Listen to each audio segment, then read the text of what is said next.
welcome to the Fit and Healthy Today show. Today our topic of discussion is infertility, or the lack of fertility. Defined technically, it means that a couple who's having frequent sex, particularly around the time of ovulation, if they're unable to conceive within 12 months, it is what's called a fertility problem. This issue has risen substantially due to numerous causes and factors, and we'll talk about those. But we find now between 16 to 25% of couples now have conception infertility problems. That's a quarter of the couples out there. Part of it also has to do with tend to get married and have babies a little later on in life, and so we're a little less fertile as well too. One of the key issues in the statistical data I thought was really important to put out, that over the past 50 years, it appears in the United States that we've had a 1 to 1.5% decline per year, and that's exponential, one year on top of the other, of sperm count, and caused by these factors that I'll be listing here and other things as well too, which is decreasing our ability to have kids. 40% of the issues have to do with male infertility, about 60% have to do with female infertility, and that's because us females are much more complicated. I'll take that as a joke, huh? When we're looking at causes, and I think the number one, and I put this number one, has to do with poor nutrition and nutritional deficiencies. If you don't have certain minerals, certain vitamins, you can't ovulate properly, you can't conceive properly, you can't produce sperm properly, the mobility of the sperm can't be there. So, first of all, before anybody thinks about having babies, they need to address their nutrition and their diet. A good nutritionist, someone who has a background in nutrition, would be an excellent way to go. And then, of course, reading on your own to try and improve your diet and nutrition. Another factor of the 20th century more than ever is stress. We've got women working full-time, guys working harder than other, 1 or 2 jobs. We got people working a lot. And you know, in Europe, when they talk about holiday, automatically of 4 weeks vacation a year, good luck if the average American gets a week or 2 off.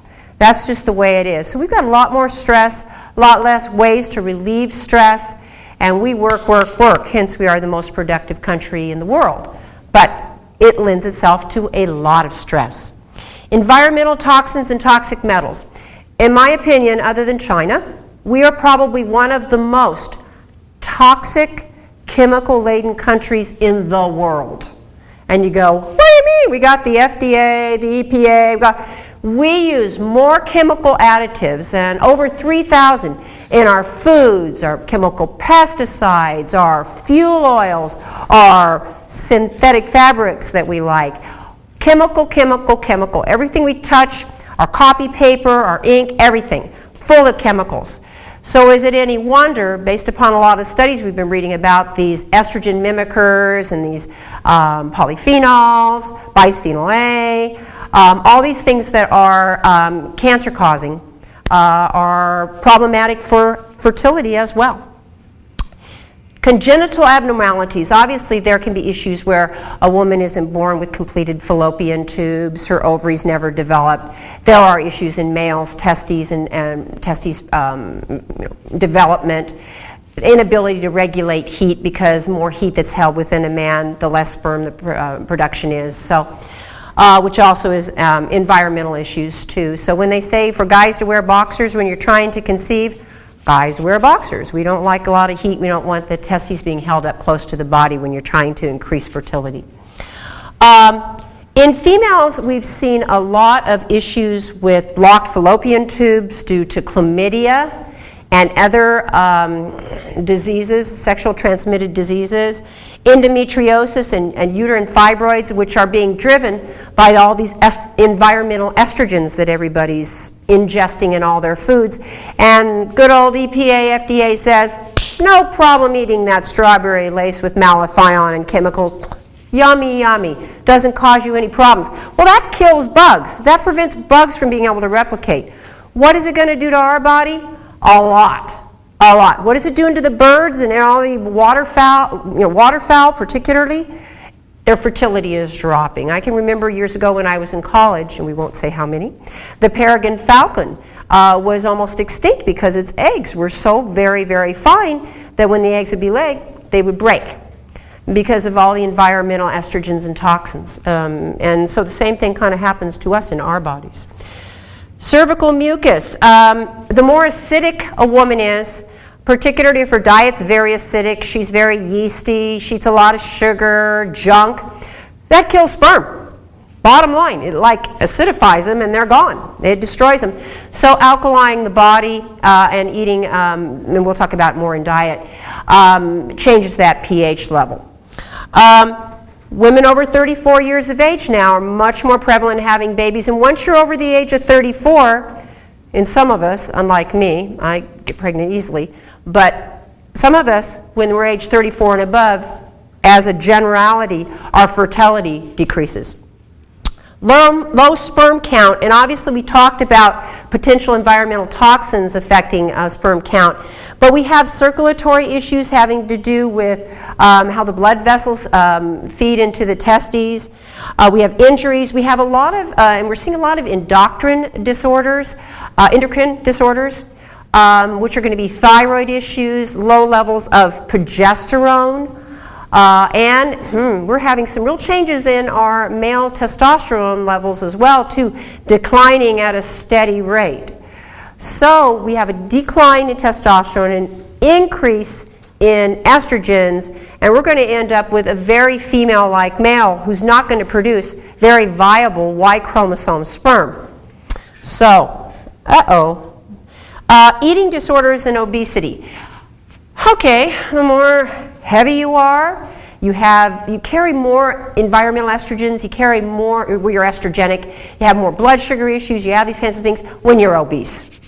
So it's much more difficult for a woman to conceive and for a man to produce good quality sperm as well. We know that anorexia, bulimia, those types of disorders cause a lot of nutritional deficiencies, so people suffering from those, or who have suffered from that in the early ages. That's why it's really important to diagnose it among teens. It can permanently render a woman infertile. So this nutrition, this keeping things flowing as far as the diet is concerned, is paramount. And let's examine that. Meals with organic, and I want to highlight, frame everything I can about organic. You know, the news poo-poos this, but I got to tell you, obviously the chemicals on there, you wouldn't sit there and ingest in and of themselves. And they say they wash off, that's baloney. It grows within the plant, it's within the soil, it becomes a part of the plant's chemistry, and it changes the RNA, DNA of that plant as well. Which in turn, guess what, when we ingest it, it changes our RNA, DNA as well. So, organic, lots of good wholesome vegetables. A lot of people aren't vegetable eaters, and that's problematic. Become one if you want to have good, healthy children.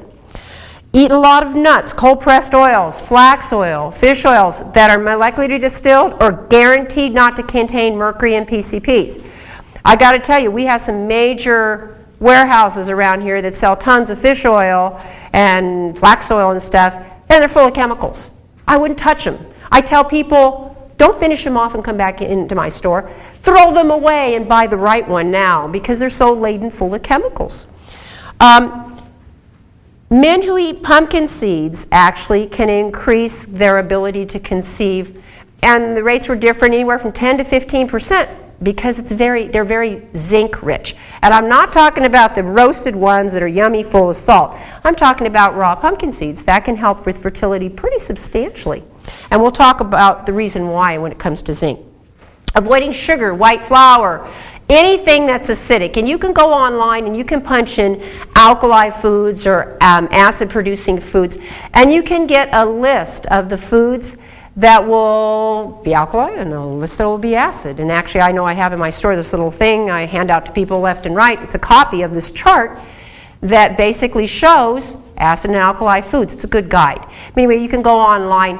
Alkali, organic fruits and vegetables, keep good quality proteins. Now, when we're talking about meat, when meat isn't organic, I got to tell you, it's full of growth hormone, it's full of chemicals. Chickens are full of arsenic, tetracycline, you just name it. And we're going to ingest this and eat this and expect it's not going to change our RNA, DNA. We're not just talking about a fertility or infertility problem here. We're talking about whether our babies are going to be born normal.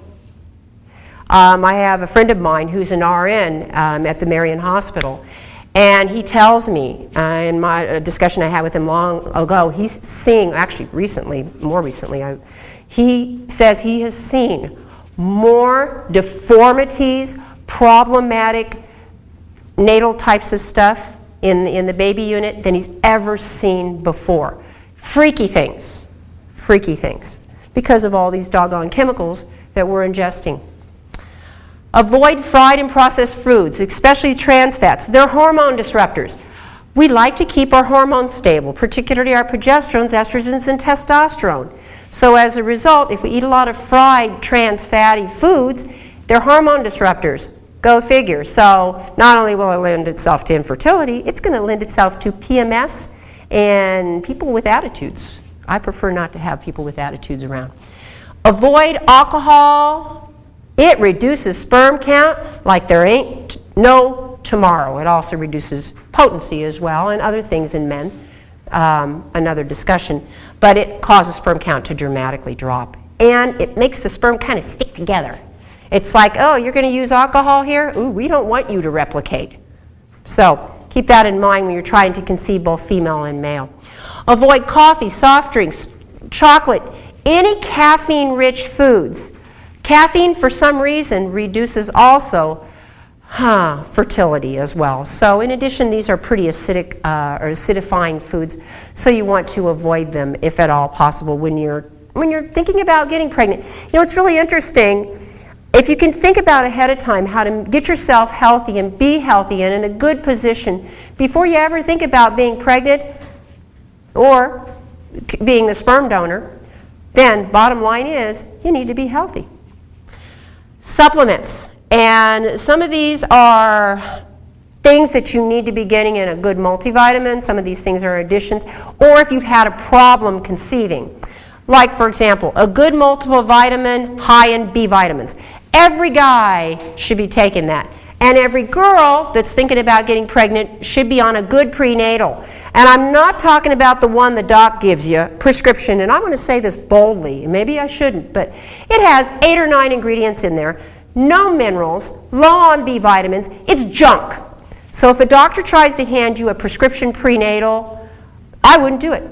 I'd look for a good prenatal that has 800 micrograms of folic acid, that has minerals and Bs, that maybe comes from a whole food type of source, something your body's going to assimilate, because it isn't just vitamins that help us with our pregnancies. It's minerals too, and I think the pharmaceutical companies have forgotten that we also need minerals in our vitamins. Go figure, huh? Basics. If you have a difficult time getting pregnant or you've had endometriosis or fibroids, which, you know, as we discussed earlier, decrease the ability to get pregnant, natural progesterone creams, and I can't tell you the number of women that I've had that have researched this, that have come in and they go on it for 2 or 3 months, boom, they're pregnant.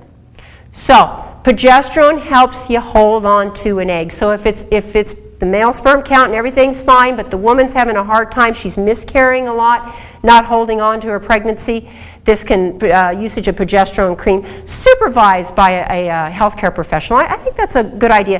Now, most doctors don't believe in natural progesterone creams, so you're going to have to find either an MD that has a natural background, or you're going to have to find a naturopathic doctor or somebody that's got good working knowledge on this. Vitex. And what's really cool, and there's a particular chemical compound you want to look here for when you're looking for Vitex, but you take it each morning, it stimulates the ovaries to ovulate. A lot of women are having problems with luteinizing and other things that are necessary to stimulate actual ovulation. It also helps normalize the progesterone levels. I love to pull the studies. You know me, I'm a scientist. I like to pull the studies. And study of 48 infertile women, after 3 months, 7 of them ended up being pregnant, and 25 of them finally sustained a normal progesterone level. So guess what? Just give them time, they'll be pregnant too. So once again, we're talking about these estrogen levels being skyrocket high. And we're talking xenoestrogens, not the good estrogens that are found in our body, which compete for all these natural progesterones and things that stimulate natural progesterone. Iron. Don't get pregnant if your iron levels run low. And as a matter of fact, get a good checkup before you're thinking about getting pregnant, because iron deficiencies not only cause you to be low iron, but guess what? Baby's low iron, and iron helps you transfer oxygen. Babies and you need all the oxygen you can go into your brains, because you don't want an oxygen-deprived baby, because then you have disabilities and other issues that stem later on down the line. PABA, there are studies that support that 100 milligrams 4 times a day, she's like, 4 times a day, improve the effects of estrogens and chronic infertility. PABA, a simple, it's put in the B vitamin category, but it's of its own. Selenium, 200 micrograms a day, and please don't exceed that amount. Selenium, very anti-cancer, very good, but most men are zinc and selenium deficient. It's not in our foods anymore, guys. Good old commercial farming, it ain't there no more. Very rare. And sometimes multivitamins will put 30 or 50. There's some that actually put some in that are a little higher. But additional amounts of selenium can be very helpful because it increases sperm count and female fertility. Works on both ends. Natural vitamin E. Boy, you know, my doc recommended this years ago for fibroids. My family tends to have fibrocystic breast, and vitamin E can help, and I don't have them now anymore because I'm smart. I do stuff like this. But the vitamin E also, when you look at it here, helps with hormonal stabilization and increases sperm count. Vitamin E is kind of, and selenium and zinc are kind of the male things to do to get that sperm count up and the motility better as well. Zinc, 30 milligrams twice a day, but you're going to balance it with about 3 milligrams of copper. Zinc without copper, well, lack of copper will make your hair gray, it'll make you a little mentally unstable. We have enough mentally unstable people in the world today. Let's do the zinc with copper. L-arginine, I like the studies again. 2,000 milligrams twice a day, and it needs to be on an empty stomach. And L-arginine, we've discussed, also lowers blood pressure, it helps with male erections, all those wonderful things. But studies show that 62% of men markedly increase their sperm count in 2 months. 2 months. Resulting in 28 pregnancies out of 178 people. Whoa, that's a substantial data. You combine that with some of these other things, we're going to get a baby made, and we're going to get a good, healthy baby made because the nutrition needs to be there too. Panacegencine, an ancient Chinese remedy, also helps with fertility. It is also known as a tonic for virility, and it's been used by the emperors for centuries to help make a man more virile and fertile. There's a lot more I could have added to this. There are tests that can be conducted, endocrine tests for thyroid. So if you have a family history of thyroid hormone problems, I'd get that thyroid hormone full panel check. Progesterone levels, difficult to detect, but if you tend to have issues with losing a baby, there is a saliva test for progesterone and DHEA. And then in males, of course, there's blood work for testosterone and what we call free testosterone. Anyway, I hope this helps. Next, we're going to be moving on to the fitness portion of our show. Thank you.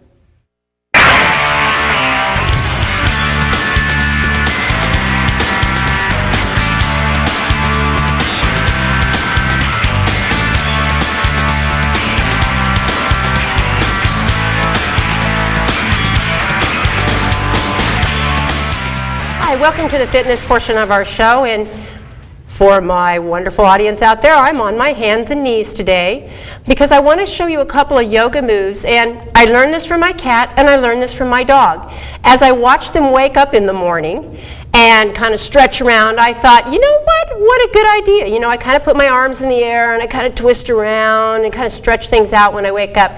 But I'm going to show you a couple of exercises that I know we can learn from the animals. So here we go. First of all, for my kitty cat Blas, you raise the spine up, just kind of curl things up, and then you bring it back to horizontal. And you raise it back up, and you bring it back to horizontal. Now my doggie Kaylee, right when I get her up in the morning, she's doing this thing. She's going to sit here and she gets down like this and she just kind of curls her back and she arches it and then she goes back to normal. And then she'll go down and she'll kind of curl it a little bit. That's called the dog position when we kind of go down. Arching's cat, going up is cat, going arch is dog. And so that can help wake up the spine, get things moving as long as you can get up and down on the floor. That might be a nice addition first thing in the morning. Hey, we can learn all kinds of things from the animals. Next, we're going to be moving on to the research portion of our show. Thank you.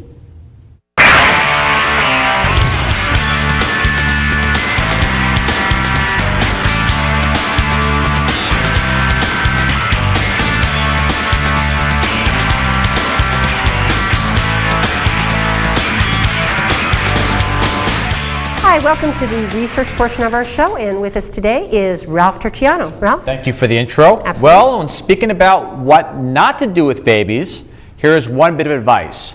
Do not put them in baby soap that has fragrance.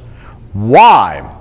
Well, they had a team of scientists from the Department of Analytical Chemistry and Nutrition and Bromatology at USC decide to test some of these fragrant baby shampoos and soaps. What they found in these soaps is up to about 15 different types of allergens in the soaps. What's amazing is one of the 15 samples they had all 15 allergens in it. The other ones all had allergens, period. On average, each baby soap had about 6 allergens per bottle or brand. They found no, and I repeat, 0 forms of baby soaps or fragrance shampoos that had no allergens whatsoever. And again, nothing below 6. In some, for the scientists out there, some of the allergens were as high as 100 parts per million. So again, one thing not to do with the baby, don't put it in soap. A baby soap, usually in the bathtub, about 15 minutes, they can cause some major problems. Now, how about a new smart aspirin? Well, we have one. It's been under our nose for quite some time, and believe it or not, it's pine bark, or otherwise known as pycnogenol. It's in the news again. What's amazing about pine bark, which the scientists discovered, and this is in a recent article published in the International Journal of Immunopharmacology, is they discovered that pine bark is incredible at controlling inflammation and by reducing what's called becoming a COX-2 inhibitor. What was interesting about it is it only became a COX-2 inhibitor when there were elevated inflammatory compounds in the blood to begin with. So it's kind of like an aspirin. It only turns itself on when need be. In addition to that, it affected COX-1 enzymes not at all. It's an incredible form of natural enzymes, for example, aspirin, I should say. And pycnogenol, besides that, they found in cases incredibly good for asthma when it was caused by something called 5-LOX. They found it worked with acne. They found it worked with sunburn, skin inflammation, C-reactive proteins, arthritis, you name it. Pycnogenol is pretty cool. A little bit more expensive than aspirin, but you know what? Why not? Works a heck of a lot better. It's cheaper than basically most of your Happy Meals at some of your fast food restaurants. Now, those for the bad kidney conditions. This is an interesting one. I usually don't tend to talk more about life-end or basically very serious diseases per se, except when it comes to this one aspect because it's so cheap and so effective. Sodium bicarbonate, baking soda. Why? When they gave baking soda to people with bad kidney disease, they looked and they did this with 134 people, and this is the Journal of American Society of Nephrology. They found this. It stopped the decline of kidney function by as much as 2/3. And quote unquote, they said, in fact, in patients taking sodium bicarbonate, the rate of decline in kidney function was similar to the normal age-related decline, period. They also said, quote, rapid progression of kidney disease occurred in just 9% of the patients taking sodium bicarbonate, and it happened in 45% of those that did not. Very cool, very simple, extremely inexpensive, and vital. After that, we look at prevention of cataracts. Well, here's a little substance that had some prior information in it ahead of time, but this time they did a really good study, at least with animals with cataracts. And it's an amino acid that you can put in your eye called carnosine. How effective was it? Well, let me tell you. Basically, when the lens of the eyes became clouded, they gave them a traditional treatment, which was called guanidine, if I'm pronouncing that correctly. When given to that, the lenses still were clouded. But when they took guanidine and they mixed it with carnosine, they developed 50 to 60% less cloudiness when given antagonists. In fact, carnosine not only did that, it did this. It restored most of the clarity to the clouded lenses that were affected by the cataracts. In fact, they said, quote, the results demonstrate the potential of using carnosine for preventing and treating cataracts, period. Cool, simple, cheap, something you should be able to find fairly readily everywhere. And now, quick note on thyroid cancer. Basically, the rates of thyroid cancer are not going up because of better screening. In fact, the rates of thyroid cancer have been increasing an average about 10% per year since 1997. The scientists basically from the American Cancer Society said it's environmental. Just a quick note, when someone's just telling you that it's being picked up by screening, it's not. Look at your environment around you, keep it as chemical free as possible. Back to hormone therapy. I know it comes in the news again, the estrogen progestin thing, but it's still there. Now they're related directly to ovarian cancer. Why is this important? Because of this. They said, this is Journal of the American Medical Association, came out on the 15th, the risk of ovarian cancer happened regardless of the duration of use. It happened even at short term. They followed almost 900,000 women to come up with that data. It's not being made up. But there is a little bit of hope for that. Curcumin. Why? Because they found out that curcumin helped reduce a lot of the cancers which are caused by people taking the hormones. Most often with, of course, breast cancer and memory type cancer. What surprised me, according to the University of Missouri, 6 million women in the United States are still doing hormone therapy. Now, in a case, there's exceptions to every rule why they have to be taking it. But they found out it basically stopped a lot of the carcinogenic effect of what was causing those issues very readily and very effective. In fact, they also said too, in regards to mammary tumors, curcumin delays development of mammary tumors has been accepted now in the publication in Menopause of Journal of the North American Menopause Society. So it is beginning to make its way in there. Again, turmeric, curcumin is a spice derived from that. And after that, basically, we want to look at ADD drugs, and especially a Dr. Joseph Biderman. This is a man that wanted his records sealed. What did Joseph Biderman do?